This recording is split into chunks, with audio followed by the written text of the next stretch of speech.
Hi friends, ఈ వీడియోని దయచేసి 3 నిమిషాల పాటు పూర్తిగా చూడండి. ఇతని పేరు రాజపాలెం మురళీకృష్ణ. ఇతని గురించి ప్రత్యేకంగా చెప్పుకోవాల్సిన విషయం ఏంటంటే ఇతను ఒక చీటర్. అవును, ఎందుకంటే ఇతను నమ్మకంగా మాట్లాడుతూ అభిమానంగా ఉంటూ చాలా ప్రత్యేకమైన వ్యక్తిలాగా కనిపిస్తూ మనిషిని నమ్మించే ప్రయత్నం చేస్తాడు. దయచేసి ఎవరూ కూడా నమ్మకండి. ఇతనికి పొరపాటును కూడా ₹1 కూడా ఎవరూ ఇవ్వకండి. ఆరోగ్యం బాగాలేదు, నా పరిస్థితి బాగాలేదు, కొంచెం హెల్ప్ చేయండి, మీకు దండం పెడతాను, ఇట్లా ఎన్నో రకాల మాటలైతే మాట్లాడతాడు. దయచేసి ఎవ్వరూ కూడా ఇతని మీద జాలి దయ చూపించకండి.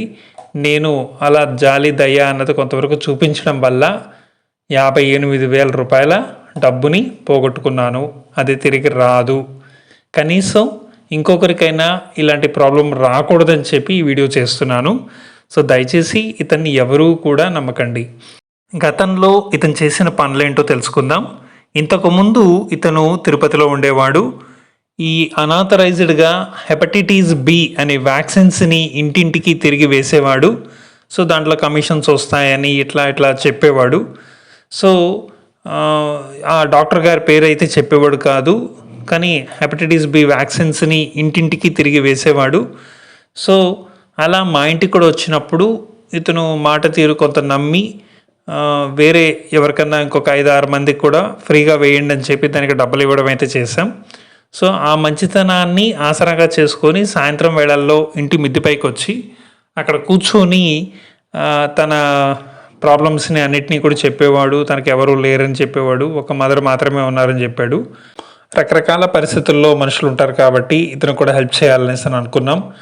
రకరకాలుగా వీలున్నప్పుడల్లా కూడా డబ్బుల రూపంలోనూ, లేకపోతే మేము ఎక్కడైనా ఒక మంచి రెస్టారెంట్కి వెళ్ళినప్పుడు అక్కడ ఈయన కూడా పిలిచి భోంచేయమని చెప్పడము, లేకపోతే ఆయనకి ఏదైనా నీడ్స్, ఈ చెప్పులు గట్రా ఇట్లాంటివి ఏమైనా లేకపోతే వాటిని ఏదైనా తీసి ఇవ్వడము, బట్టలు ఏమైనా ఉంటే ఇట్లాంటివన్నీ కూడా తీసి ఇవ్వడము, ఇట్లాంటివన్నీ కూడా చేస్తూ వచ్చాం.